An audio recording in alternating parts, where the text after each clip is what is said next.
A while back, Ross Gay was trying to write a book that was going to make him an expert. It was a book that would, as he put it, get him on the shows. He wasn't having much fun. And then he read How Literature Saved My Life, where David Shields wonders about himself and literature through a lot of short, playful entries. Reading that book gave Ross permission to be writing stuff that felt fascinating, not only because it was like interesting so-called subject matter, but because it was like the unfolding understanding of who I might be. This week on Interstates, Ross Gay and I talk about his latest book, The Book of More Delights. It drops on Tuesday, about his relationship to that most basic unit of writing, the sentence, about digression, and about how part of being an adult is accepting that people do things for reasons they don't always understand, ourselves included. But first, as you know, this is a public radio show. Not only that, it's a local public radio show, handcrafted in the studios of WFIU Bloomington. And we also use local ingredients. Ross Gay may be a nationally known writer, but he's also a local. As are Honey Hodges, Todd Burkhart, and Joyce Jeffries. Just about everyone I've spoken with has some insight into Southern Indiana. So much of our media is national, but you can't get an in-depth understanding of your community that way. That's what we do here on Interstates. And your support makes that happen. If it matters to you to be able to listen to thoughtful conversations and stories about life in Indiana, support our work. Call 800-662-3311 or go to wfiu.org/donate. And thanks.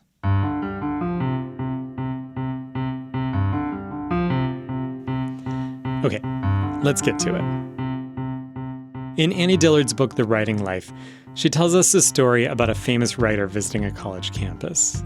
A college student came up to him and asked, "Do you think I could be a writer?" The famous writer responded, "Well, do you like sentences?"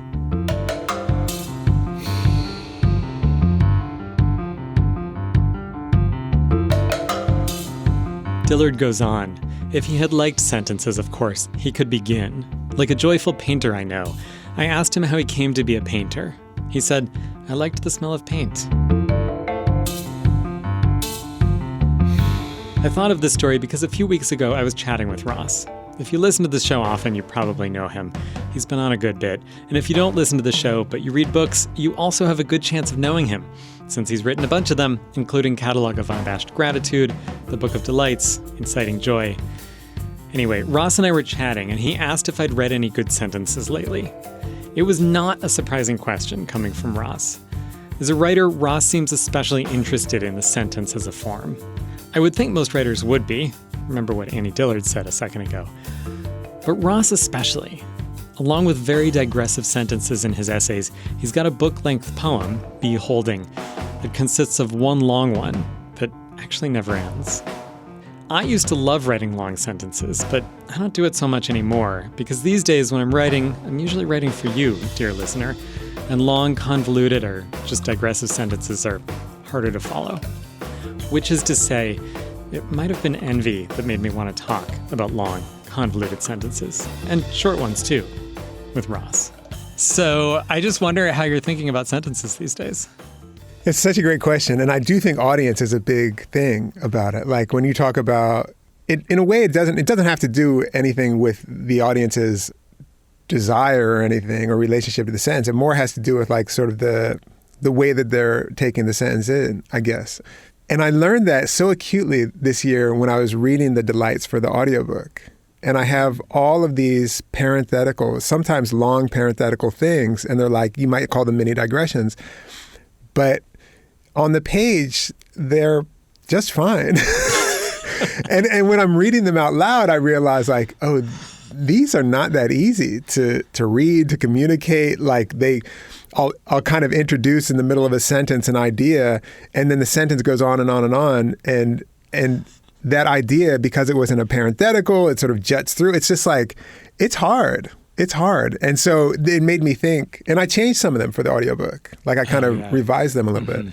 So that's one thing that I want to say. Like the context is sort of significant, like where the sentences exist.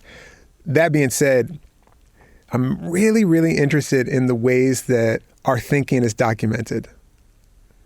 And I think sentences can do that. I think a sentence can kind of be like the artifact, or the artifact's not exactly the right word, but it's the evidence of the transformation that the thinking makes happen. And for me, and I think probably for a lot of people, that is not like a straight shot. That's often kind of digressive and wandering, and you got to go over here to get over here. And I'm really interested in that. And I'm interested in it for a lot of reasons. One of the reasons being that I'm interested in how people change. And I'm interested in watching people change, myself included. Yeah. Even from the beginning of a sentence to the end of a sentence. That's fascinating to me. Like, damn, you used to think that, 48 words ago. Back at the capital letter. Yeah. I feel like you're pushing out against like what we want to expect from the focused clarity of a sentence. Yeah. And I was kind of wondering if that has anything to do with how you feel about institutions. Well, it's so funny that the sentence is called a sentence. Yeah, that's true. And that you mentioned the book Beholding, which is a book-length poem about where I sort of ruminate on and digress from this move of Dr. J's from the 1980 NBA Finals. And it was actually in a class with J. Cameron Carter, this theologian, writer, beautiful writer and thinker, where I can't remember what he said, but he was sort of talking about, I don't know, he was talking about grammar, or I don't know, he was talking about something about language. But I think it was in that class where I was like, oh, this book, which I had been thinking of as a one-sentence book, I had to take the period off the end because I wanted to unsentence the thinking, And I was thinking very much of it like to take it out of a confinement, And I think, so that you note that, I think you're noting something that, yeah, I do, whether or not I'm always thinking about it. Sometimes I'm just like having fun, just like plainly just like having fun. Yeah. But sometimes I'm for sure trying to figure out ways, probably inside of what you might call the institution of the sentence, though I never had before. Never thought of it like that. That's pretty good. How you can kind of twist it all up so that maybe it doesn't even look like what it is, Yeah, yeah. And it's also another thing I was thinking about when you were asking the question was that, and thinking about audience, is that I'm so much like I relate to my work so much as someone who reads his work. And so I'm always in my head prepared to have my body there to kind of mediate what's hard to get without me there. So there is something also about the body. And I don't know exactly what it is, but there is some sense of like, I'm always imagining myself there being like, oh, this thing, and then like, just hold that. And then let's go over here for a while, And you could do that real good with your hands. You could like touch someone on the elbow and be like, hang on. You got that? And then that can be a little trickier on a page or in an audiobook. But it's still fun to try. It's still worth trying. Yeah, it's worth trying. And it's just like one more example of how much bodies are important, and like touching or communicating with our hands and our gestures and our eyes. Yeah. Whether even if you're on stage and you can't like literally touch the shoulder of everyone in the audience. Although I wouldn't put it past you to go through and do that. But and the question is like, are there ways inside of the language that we're using, or inside of the forms that we're using, or inside of the methods that we're using, that you can kind of almost do that? Is there a way that an address in a sentence can be almost like having your hand on someone's shoulder? Is it? I also think it's interesting too that we're talking about this because we both come out of these sort of, whatever you'd call it, more bodily practices like theater, poetry, stuff like that, where you're very infrequently not thinking about your body in space and people regarding your body. Which I think is not how a lot of people think about writing books. Totally. At all. At all. Yeah. I think people often, and because I think it often is, like people sort of, a particular kind of solitude that isn't like imagining itself beyond the page, like getting it on a stage, say, and sharing the work. Right. Or whatever. But yeah, what do you think about that? Well, where my mind went, honestly, was when you said a particular kind of solitude. I was thinking about how this book, really, I think the first book of Delights all your recent books are so much in conversation with so many other people, Yeah. and like you can see in the books, you like talk about writing the delights, out in a cafe or whatever. But it's just so clear how much all the people you're connected with become part of the writing. Yeah. And you're, maybe you're sometimes alone when you're writing, but it's so easy to picture you just like sort of, it feels like a conversation so much with other people. Yeah. Yeah. And I mean it to be that way. Yeah. And I feel like when it's most interesting to me, the writing is when, because I'm having a conversation with myself. Right. But myself is made up of a lot of people. So it's very fun. Like sometimes when I would be reading one of these essays as I was tightening them up, say to Stephanie, my partner, and I would say something and she would say, wait a second, what about blah, blah, blah, blah? And I'd be like, hang on. Because in a way I would have been anticipating the conversation. And then the next sentence would answer the question that she had for the in a way, because, that's, I don't know, I think of it as like a kind of dialogic thinking that I'm doing all the time. That's how I write. I think when I'm at my most interesting, like I'm sort of having a conversation with myself. And again, myself is, you're one of myself. All of these people whose questions, ideas, stuff is in my head, Let's take a quick break. When we come back, we'll hear about Ross's discovery that writing can be, maybe should be, kind of fun. Stick around. Welcome back to Interstates. I'm Alex Chambers. Plenty of writers see what they do as a kind of conversation. And, talking with people is pretty fun, right? That's not how a lot of people see the process of writing, though. In one of the delights in the new book, Ross talks about encountering David Shields' book, How Literature Saved My Life, and how it kind of saved his writing life.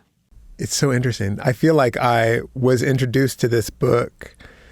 I found this book shortly after I can remember reading a little bit of a book that I was working on to you, and maybe Dave was there, I can't remember, another friend of ours. And then I was going to back east for a while on a fellowship, and I was going to be working on a book about my relationship to the land, ostensibly, but I had this idea that it was going to be like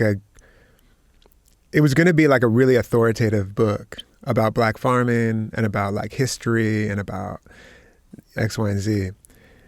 And it was going to make you an expert. It was going to make me an expert. And in here I say it, and I actually mean it. It was going to get me invited onto the shows. I don't know what I was thinking. I was just like, I don't know. I'd love to talk to that person, but it sucked. It was a miserable sort of, so instructive and interesting, but it was just in terms of like sort of writing process, it was so uninteresting. I was just trying to become a master, and felt very lucky that I encountered, it wasn't the only book that I encountered, but I did encounter this book by David Shields called How Literature Saved My Life. And it's, it's sort of a book about his relationship to books, and it's weird and it's digressive, and it's actually like mostly short little entries. Cool. And very kind of literary. It's bouncing all around all kinds of books, but it's also very personal little stories about this and that. And it felt to me, or I wouldn't have articulated it as such at the time, but it feels in retrospect like he was having such a good time writing it. It felt like he was so fascinating to himself. And not in I shouldn't have to say this, but not in like a navel gazing way, in a way of like, what is this person I call myself? So interesting. Like as he talks about his childhood, or as he talks about, his the books that he loves, or he talks about his family. And I think without me knowing it exactly at the time, I did get a kind of permission to be like, and again, like it took me a while to realize what was happening, but to be writing stuff that felt fascinating, not only because it was like interesting so-called subject matter, but because it was like the unfolding understanding of who I might be, something like that. And it was like, it kind of rooted in me like that because I don't know that I had read books that going back, I think I had other models for that. But there was something about that one that just kind of clicked with me. And I think part of what you are interested in that delight is that interest in who you might be. But one of the things I noticed that you talked about was that it can also be uncomfortable. Yeah. Like I feel like we have this desire to know ourselves and to figure out who we are and then kind of be that person in the world, project that. And there's some comfort in, I think, accepting who you are. Yeah. Accepting like, oh, this is kind of what I'm going to do. But then you talk about like, so it can be kind of scary to unknow yourself. Yeah. Yeah, because I think that part of that, I mean, I think first of all, like my experience anyway, is that it's not every day, but like not infrequently, I'm reminded like, oh, I don't know a goddamn thing about myself. Yeah, right. You know, oh, I didn't know that.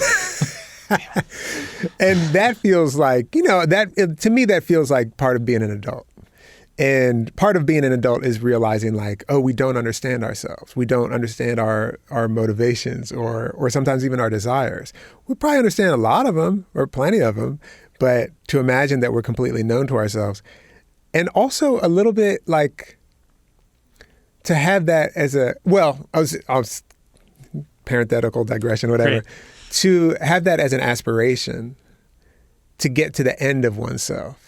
Or something like that. I don't know about that either. But the other thing, sort of like what you were talking about in terms of like how we then are sort of in a way required, encouraged for sure, to project that self-knowledge, that self-mastery, whether it be because you're like a personality in some kind of way or because you're in school and you're getting graded on you know, being good, basically, on being complete in a certain kind of way. I feel like that's sort of lonely and sad. And it feels like sort of fun and curious and terrifying and unnerving when you are like, these sort of things that I know about myself or I imagine I know about myself are actually less stable than I think. And furthermore, the amount of things that I don't know about myself probably greatly outnumbers what I do know. And a lot of the shit that I don't know about myself is not like the sweetest things. Right. You know? And that's right. Yeah. And that's part of the thing. You know, it's like, it's so fun to me to be around adults. And when I say adults, I don't care how old they are, but people who are like, yeah, aren't we complicated? Yeah. Mm-hmm. Yeah. Who like laugh at the idea of purity. Right. Yeah, I feel like you don't talk explicitly about purity much, but it's really there throughout. Yeah, totally. This idea of, again, needing to be like something cleanly and clearly. Yeah. And all these desires that we might have that are like messed up in one way or another, like we're just gonna get rid of those. We're gonna tamp those down. I'm thinking back to like this conversation I had a few months ago with Hannah Zevin, who runs a new magazine, Parapraxis, about Freud and psychoanalysis, which is it's completely about all that stuff as well. That we can never really fully know who we are, and a lot of that stuff that we might not notice about who we are is probably stuff we are trying not to notice. Absolutely. Absolutely, yeah.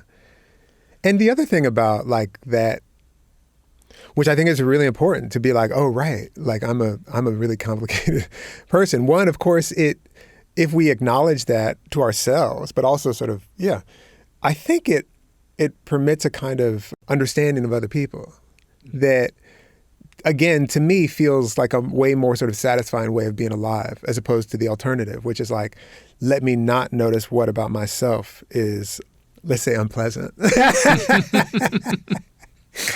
And as I don't do that, then I can be a cop to everyone else. Right. because they slipped. They let their little part out. Yeah. So, but the other thing that I think is really important about this too is that among the things that we don't seem to like to acknowledge in a certain kind of way, which is also a kind of frailty, like our shittiness constitutes to me a kind of frailty, you know, and when I say shittiness, I don't mean that in an evaluative way, actually. I mean, it's hard to, I mean it as like yeah, people were changing, we're like things, but another one of those things that seems to me is often and sadly sort of suppressed or repressed, is probably the word, is our heartbrokenness. And that feels to me like just another, like a very significant way that we withhold ourselves from each other. So our capacity to be sort of gentle and tender and curious about each other seems to me withheld when we're not like, oh yeah, the other thing is that I'm actually very heartbroken. Always. Yeah. And I have enough experience to imagine that you are too. Right. So that was where the pleasure came from in the writing then, was getting to allow yourself to explore, know yourself, explore who you were and what you were interested in the world too, not just, in a navel-gazing sort of way. Yeah, for sure. And like to be like very brass tacks, it would be like, oh, today is the day that I write about this thing. Like I know that this part of the essay that I need to get to today, I'm going to be thinking about this experience of my life. And to come to a place in my writing where I'm like, I wonder what happened. Like it's my history. It's like I lived through it. But to be like, oh, I've already sort of slotted it into a thing, probably walking around with the thing as a kind of, I know what happened. Right. But to have a relationship to my writing, to be like, man, I can't wait to find out all about that thing that I lived through, And I've been thinking about like this way for like 35 years. That's going to be interesting. So I'm curious how it was moving from the longer essays in the Joy book back to the Delights. Well, two things are going on here. One is that I was writing them at the same time. Half of the Delights I was writing as I was writing Inciting Joy. And a couple of the Delights actually went into Inciting Joy. Cool. Yeah, they became parts of Inciting Joy, which is interesting. Yeah. But that form, and for your listeners, that form is like I write them by hand, I write them daily, and I write them 30 minutes or less. It's really fun. Yeah. It's really fun, like as a practice. Yeah, just to sort of sit down, it's not going to take a long time. You have a question, something delighted you. You took a walk, your friend gave you pawpaws. Like, what is that about? That is, to me, it's very satisfying. It's 4 years since I finished the first book. To get back to this form just felt like, oh, this is fun. And also like curious too. Like, oh, I wonder what this is going to be like this time around. Like, I don't think I feel like I don't think I felt like I had it down. I definitely felt like I was relearning the kind of process, but I also was like, it remains sort of weird to me in a certain kind of way. What do you mean? Like I didn't nail it. And one of the things that I kind of resist in this is that because you do it every day and because it is a practice, you could do it without doing the things that I like to do in writing, which is unknow myself. And it kept on allowing me to unknow myself. I remember as you were writing these at one point, you said to me something about anger, there being more anger in this set of Delights. Yeah. And actually, I wonder if we could talk about one of them. Yeah. I just thought it was so, I don't know if beautiful is the right word, but there's a formal thing going on in the minor cordiality. Oh, yeah. And also there's anger, and there's also this grace at the same time. Yeah. What one does that have? Yeah. So the reason Ross didn't know what I meant is that I had read a review copy of the Book of More Delights before the interview. And this is why review copies say, check with the publisher before quoting from this, because sometimes revisions aren't finished yet. I reminded Ross which essay it was, and he gave me some news that kind of threw off my interviewing plans. That changed. It changed? Yeah, that came out. Oh, it came out. I mean, that essay's in there, but that section of it changed. Oh, really? Yeah. I should read it. Okay. And then we could talk about it on the fly. Yeah.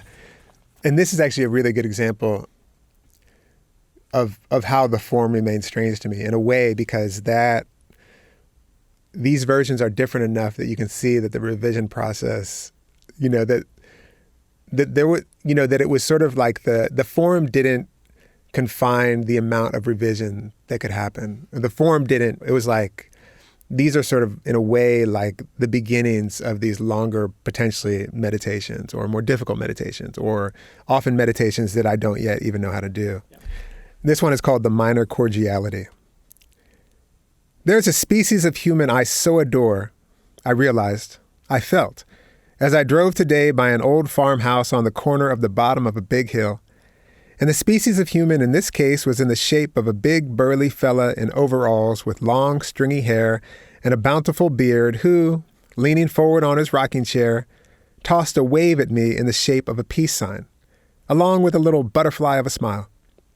It might be this minor cordiality, waving from the porch at, I'm presuming, whoever goes by. I'm telling you, the ease and skill with which he dispatched his wares made me feel like it was his vocation, his calling. It so warms my heart today, in part because just a few days ago, not 100 yards away on this very road, heading to the same place, I passed someone who seemed like a volunteer fireman. Pickup truck with magnet light on top flashing meant, I would learn, to dissuade anyone from continuing. Though since he was parked on the side of the road, I thought it meant caution, not stop. I kept going until I heard him start yelling and saw him in my rear view waving me back. And when I got back to him, he leaned in my window, his Kids R Us badge dangling from his lanyard, and he asked me, sort of excited, imitating the questions cops love to ask when they pull you over. Cops love our documents, and though the syllogism might not exactly hold, I'll offer it anyway. If we give a shit about documents, we too are cops. Where I was going in such a hurry. By the fourth time he asked, smiling now as he was, titillated it seemed at this meager scrap of power. Though I didn't see it with my own eyes, I wouldn't have been surprised if he had an erection. A chubby, at least. Where are you going in such a hurry? Which seemed irrelevant to his duty of alerting people to the accident ahead, and that we'd have to go another way. I do not have to tell you, and I'm not the first one to say so, but a badge will fuck you up. Whether it's this guy's plastic one or someone else's aluminum one or the color of our skin or our testicles or how much money we make or the language we speak or our citizenship of a given, this country, our badges fuck us up royally. I don't care who we think we are. Hashtag unbadge.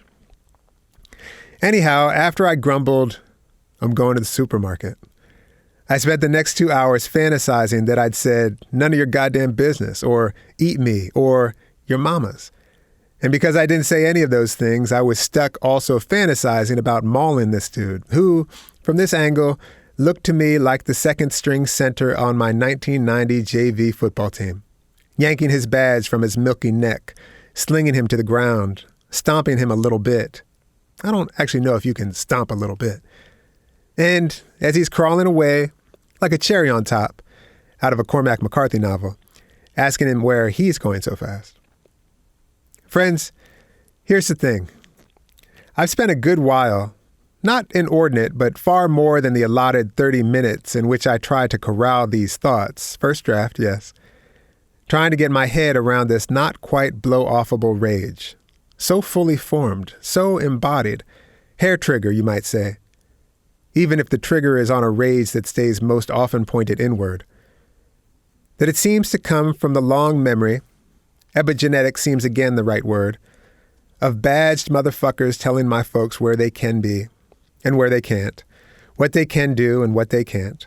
This neighborhood, this pool, this sidewalk, this restaurant, this water fountain, this college, this church, this movie theater, this basketball court, this job, this stage, this hospital, this relationship, this land, this life. All of which seems useful rage to contemplate, critical rage I've heard it called, though needful rage I might say too, particularly as it helps us imagine abolishing the conditions by which the rage came to pass, rather than take ownership of the conditions and inflicting them on someone else. Particularly if the rage does not become the ground of our gathering, and our imagining, and our dreaming, as it has threatened to do here. If the rage is not its own objective, by which I mean if the rage is a bridge to love.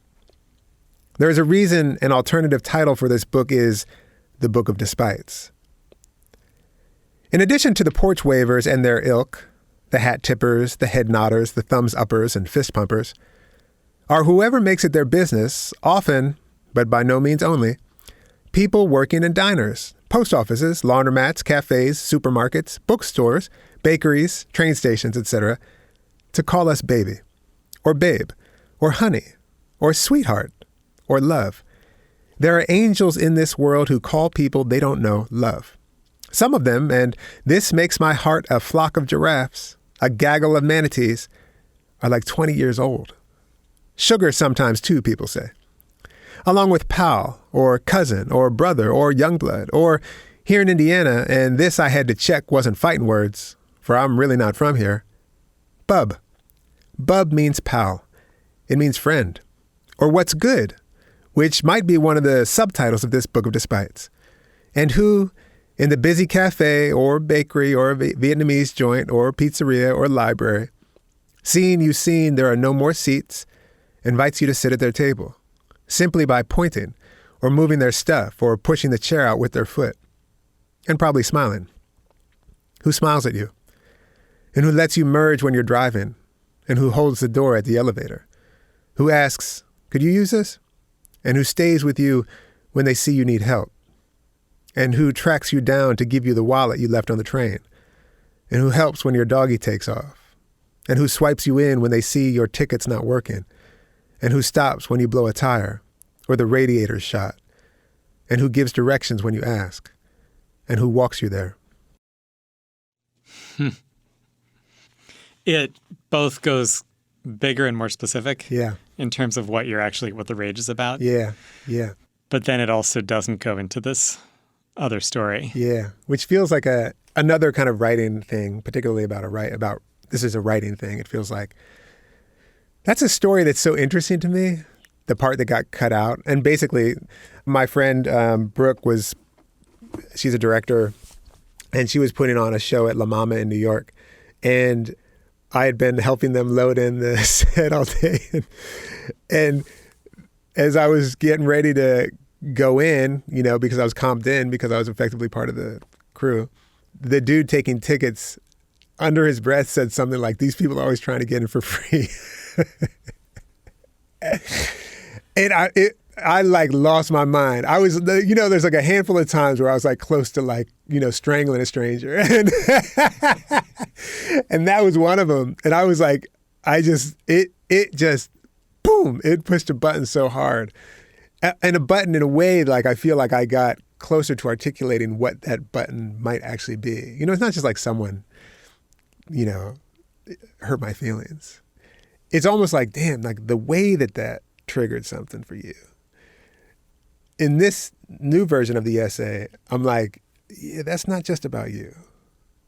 When I sort of bring up this epigenetic, like, oh yeah, yeah, bummer, he's like, it was a dick to you. Right. But it's a little bit like, ooh. It's time for another break. When we come back, you'll hear me telling Ross why I thought his earlier version was better. Stick around. Interstate's Alex Chambers. I'm talking with Ross Gay about his new book, The Book of More Delights. It comes out on Tuesday. To prep for this interview, I read the advanced reader's copy, and I wanted to remind Ross how his minor cordiality essay ended in the version I had.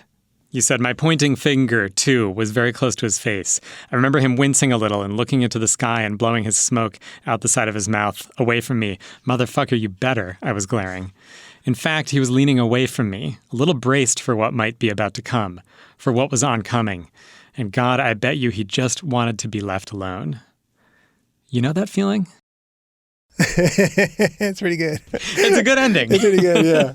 And, I mean, personally, I actually think that ending still gets at that bigger thing. Yeah. I mean, clearly it's about a bigger thing than just him being a dick to you and you reacting. Yeah.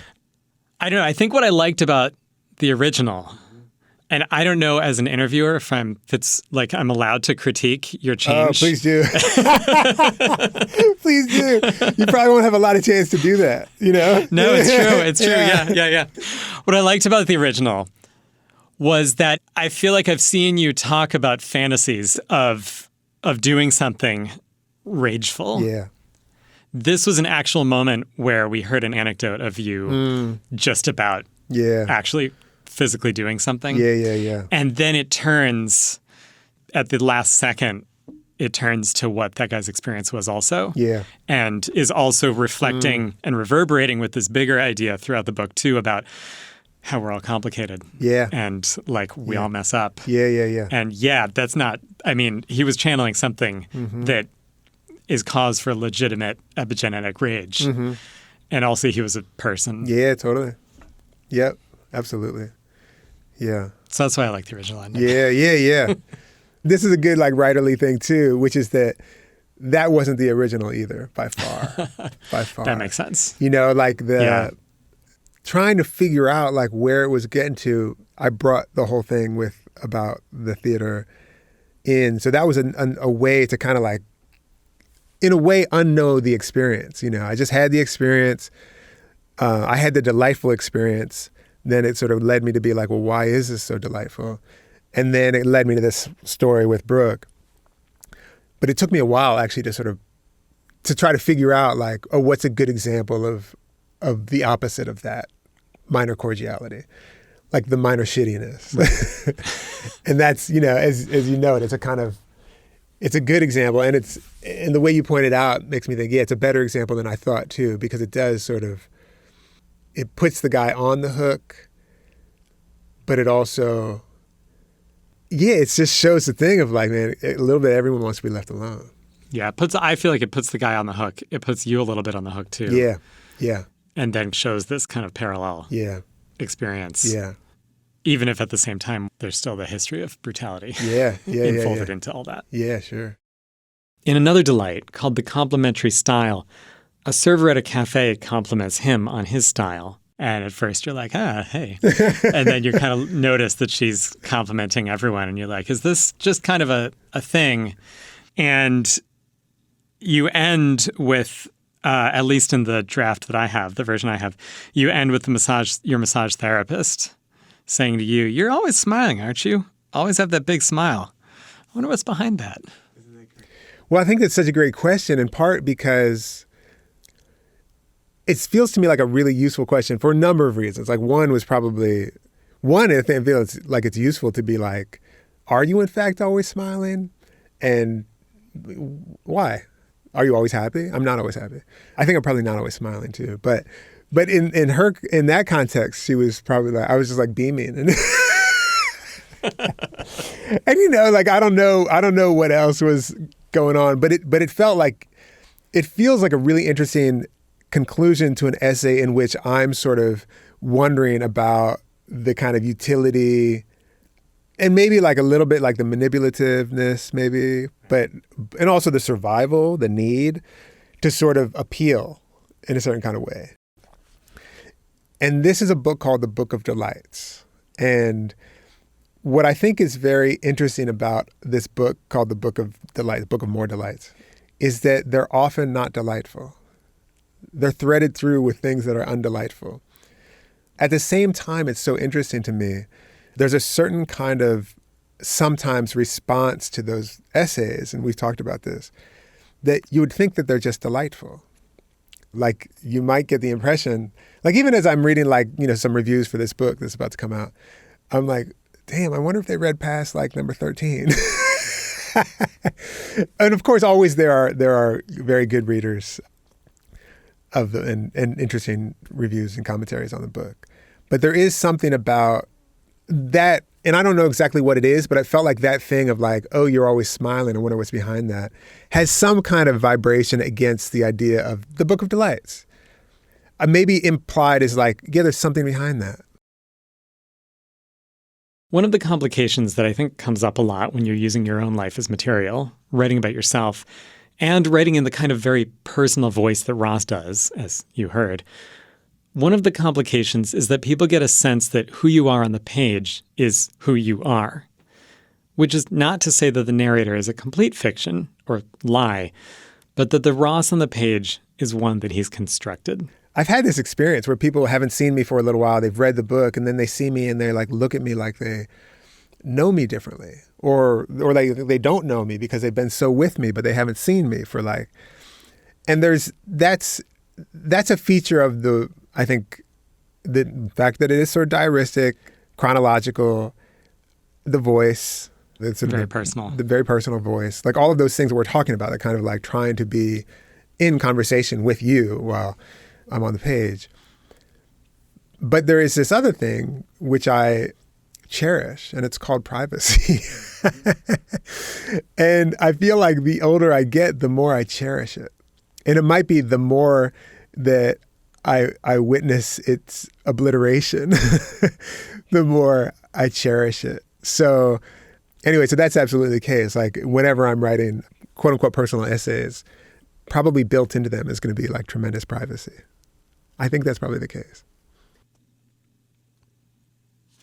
I did want to just talk a little bit more about Susan Sontag and Paul Goodman, her review of, or her elegy for Goodman.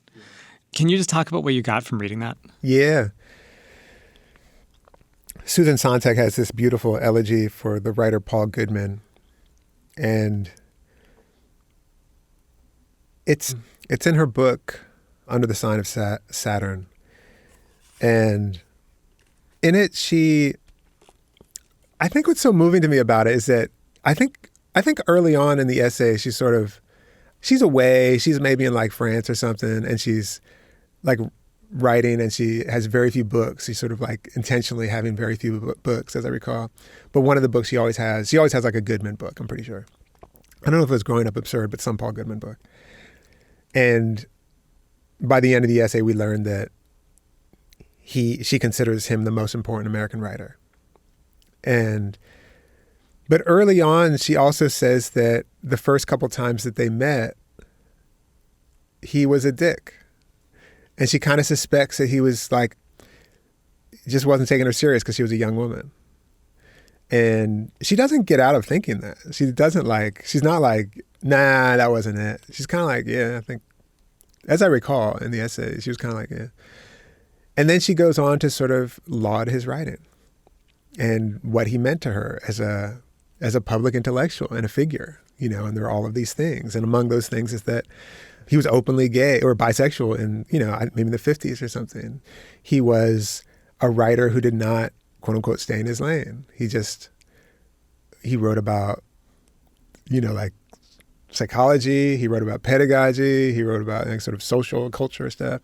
He wrote poems, politics. Such an interesting figure. And to me, it is so moving because she is able to sort of regard this person as a complicated person. It's like this person being like, oh yeah, I didn't like this part about him. And then all this other stuff was wild, amazing, which I think is sometimes difficult these days to come back to that desire for purity, And it is that thing about being an adult too. Yeah.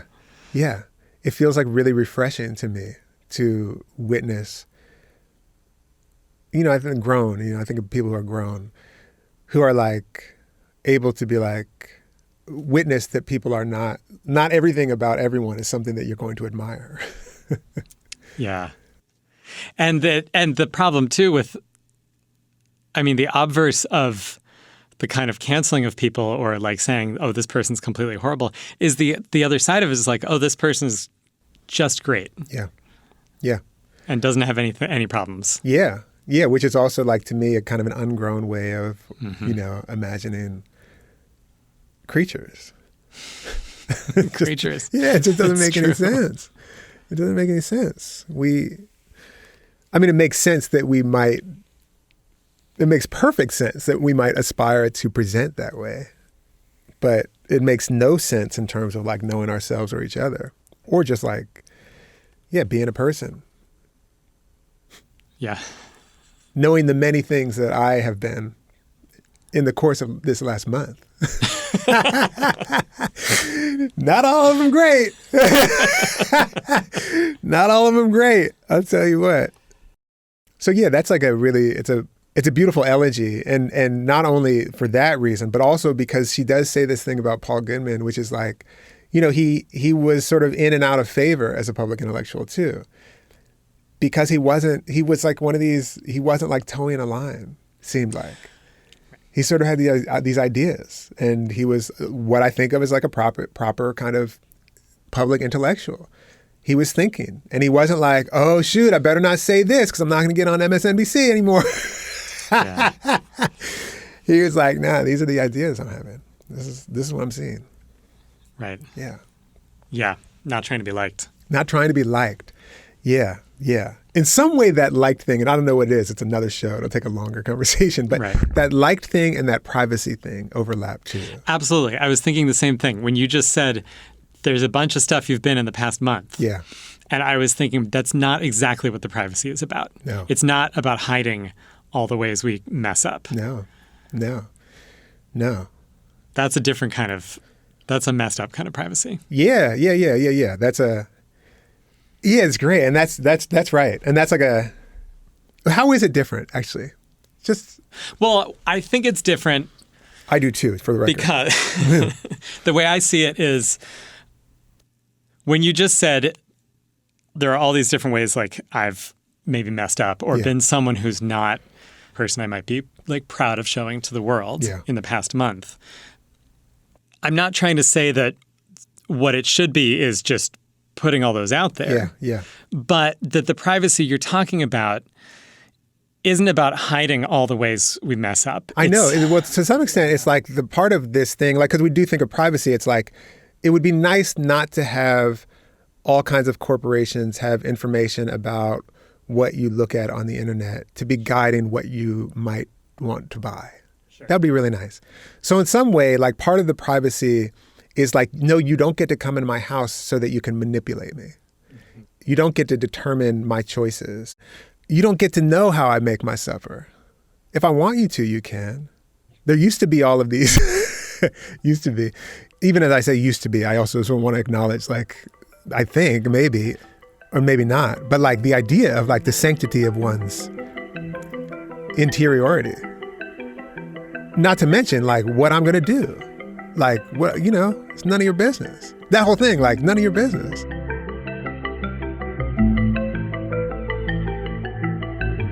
The sanctity of one's interiority. That phrase got me thinking. When we're constantly scrolling and liking content, we're not just supplying corporations with ever more complex ways to sell us stuff. We're also not giving ourselves the space to have an interior life, which involves noticing the world around you. You can remedy that by writing for half an hour about what delights you in the midst of the myriad exploitations that populate the world. You can draw. You can just pay attention. The other evening, I was walking the dog, coming home toward the blue sky just beginning to darken, and I saw a man sitting in the grass by the street. His head was on his knees. I wondered if he was okay. No, he wasn't. That was clear. And I told myself I should go ask how he was doing. And then I thought about how worn out I was by my various responsibilities, and who knew what it would turn into, driving him somewhere, inviting him in. And I decided to walk on. I was glad to get home, and I wonder now if he was okay, and why he was out alone, and whether it might help if there was more housing in our city, maybe more community.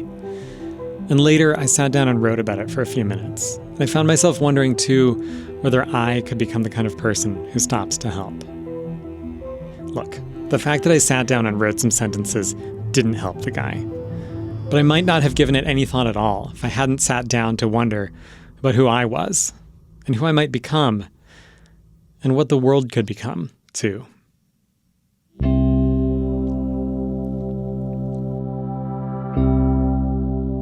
You've been listening to Interstates from WFIU in Bloomington, Indiana. If you liked what you heard, I've got a couple requests. Drop a few dollars our way, maybe $10 a month. You'll be supporting this show, local news, and all kinds of other great local programming. You can do that at wfiu.org/donate or by calling 800-662-3311. Also, if you think it was a good show, and you have a friend who's been listening to a lot of podcasts that maybe aren't so good, and they're feeling kind of sad lately, tell them about this one. You'll feel good, and hopefully they will too. All right, we've got your quick moment of slow radio coming up, but first, the credits. Interstates is produced and edited by me, Alex Chambers, with support from Violet Barron, Eabon Binder, Jillian Blackburn, Mark Chilla, Avi Forrest, Luann Johnson, Sam Schemenauer, Jay Upshaw, Peyton Whaley, and Kate Young. Our executive producer is Eric Bolstridge. Our theme song is by Amy Olsner and Justin Vollmer. We have additional music from the artists at Universal Production Music. Special thanks this week to Ross Gay. All right, it's time for some found sound.